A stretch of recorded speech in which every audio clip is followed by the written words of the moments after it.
One handcuff could cost $250,000. Allison thought the challenge was simple. Survive 30 days, physically chained to a stranger, and $250,000 would be waiting. But the first trap appeared before the timer even started. She had to choose her partner by appearance alone. No questions, no background, no time to judge character. A biker, a grandmother, and a gym-looking stranger stood in front of her, and one choice could decide everything. Then came the clause that changed the entire game. Whoever remained chained to Allison at the end could split the money with her, or steal every dollar. That is not just a game mechanic. That is how bad financial decisions work. The cost is hidden until you are already locked in. And Allison's first guess was Bryce, the biker. Bryce smiled. Allison laughed. The cuffs clicked shut. They were placed inside a small house with a kitchen, a living room, beds, cameras everywhere except the bathroom, and 2 rules. They could not remove the cuffs. They could not cross the red boundary outside. At first, it almost felt harmless. Bryce could cook. Allison seemed optimistic. Both joked through the awkward reality of sharing every movement. But money changes the temperature of a room. Allison hoped they would split $250,000. Bryce privately admitted he was strongly leaning toward taking it all. That was the first warning. A friendly voice can still carry a dangerous incentive. Debt works the same way. The loan officer smiles. The app says approved. The contract waits quietly with teeth. Trust has a price. For the first few days, Allison and Bryce built a rhythm. They cooked, argued over space, tested each other, and laughed through the absurdity of being chained wrist to wrist. Allison tried reading him the way people read financial offers, not by what he said, but by what he avoided saying. Bryce joked about trust, but he never fully killed the suspicion. He knew $250,000 was life-changing. Allison knew it too. Every conversation had a second meaning, because at the end, one button could turn friendship into loss. Then, day 5 arrived.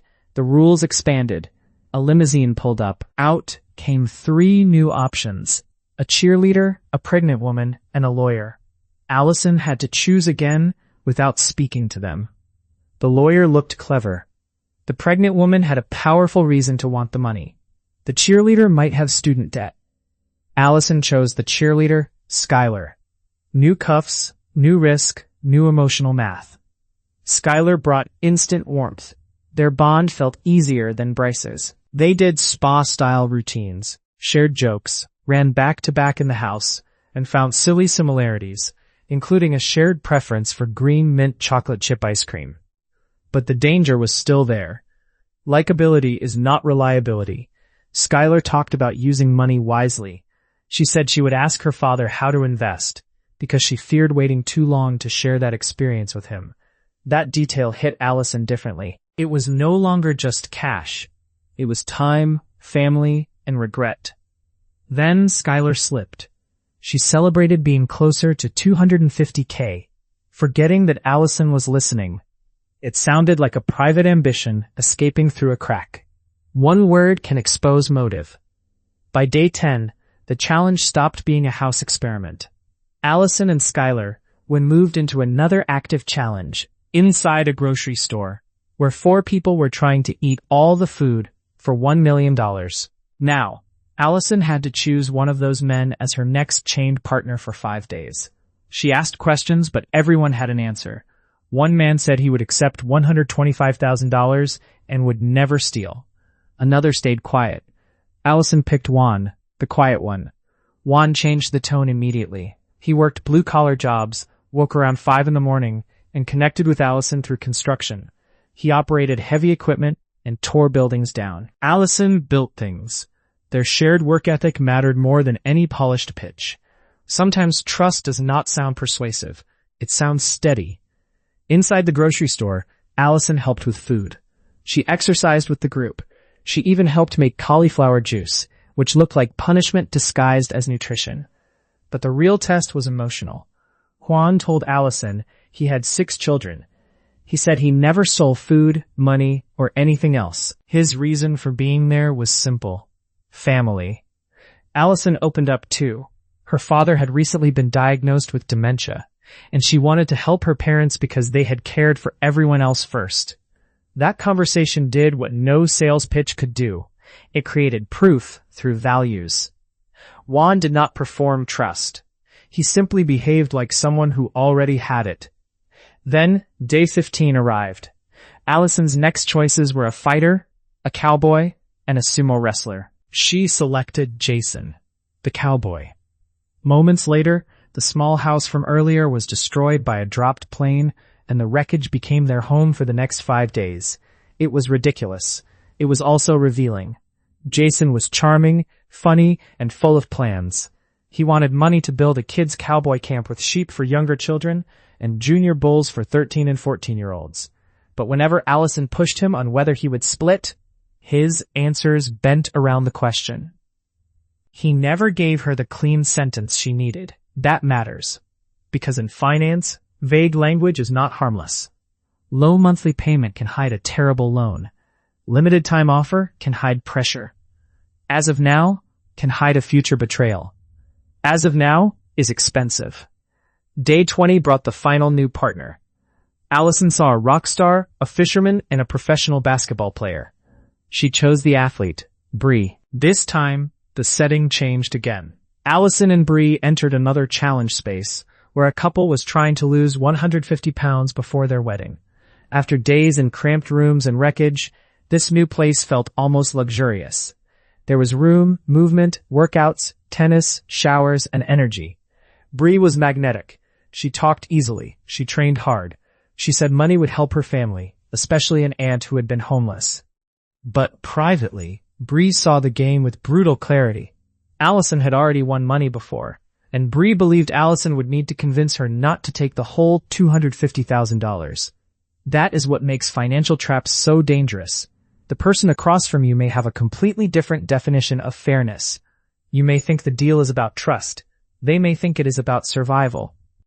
Only one incentive has to win. Bree eventually made her move. She told Allison she cared about people and did not break promises. Then she showed a tattoo that said promise. She used it as proof. She told Allison she would not take the money. For a moment it worked, but promises are cheap. On decision day, all 5 former partners returned. Bryce, Skylar, Juan, Jason, and Bree. Allison thought she had 5 more days to decide. Then she accidentally hit the button early.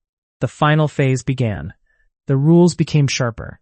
Each eliminated person would receive money depending on order.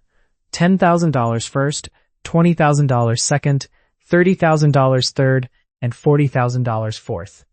The final person would either split $250,000 with Allison, giving each $125,000, or steal everything. And the eliminated players' choices were already locked in.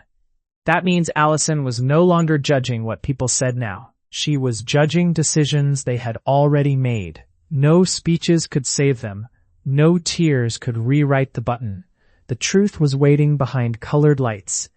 Allison began by removing Jason, the cowboy, as least trustworthy. Her reason was simple. He never clearly said he would not steal. The reveal came instantly. Jason had chosen to steal.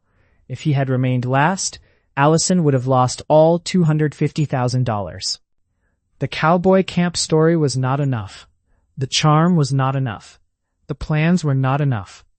When the incentive became real, Jason went red. Then Allison eliminated Bree for $20,000. Bree had promised. Bree had used a tattoo. Bree had sounded convincing. But the reveal showed red. Bree had also chosen to steal, saying her real promise was to herself and her family. Then came the most painful choice.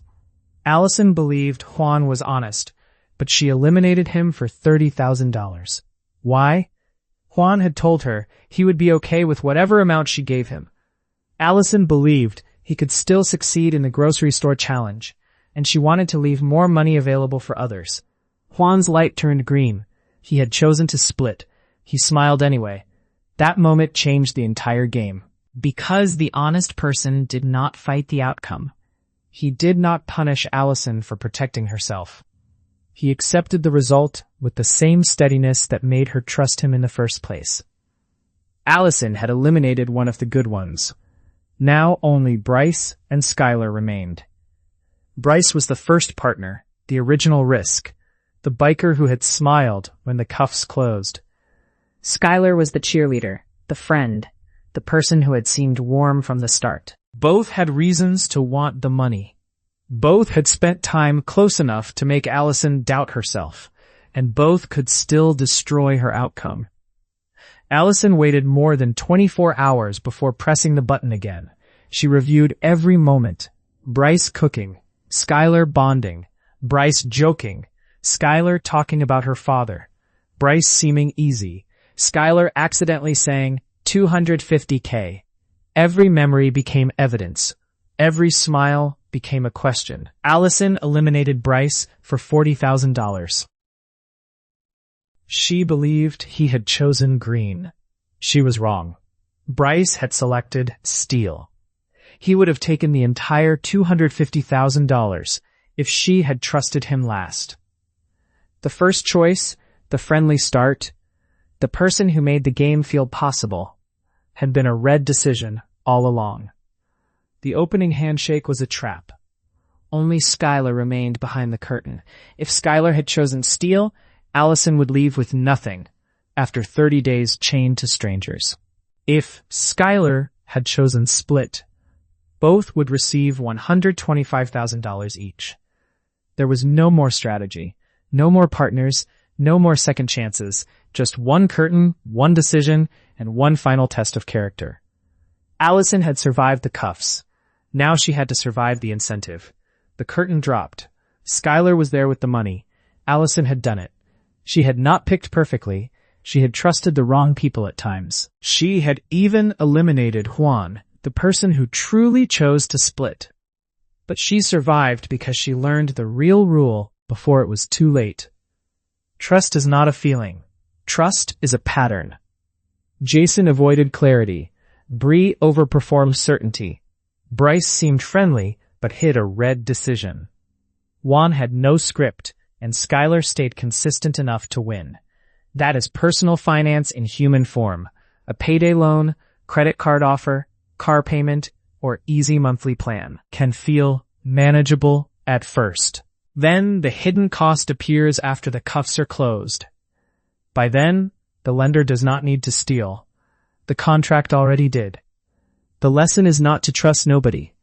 The lesson is to understand incentives before you attach your future to them. Because bad deals rarely look bad at the beginning.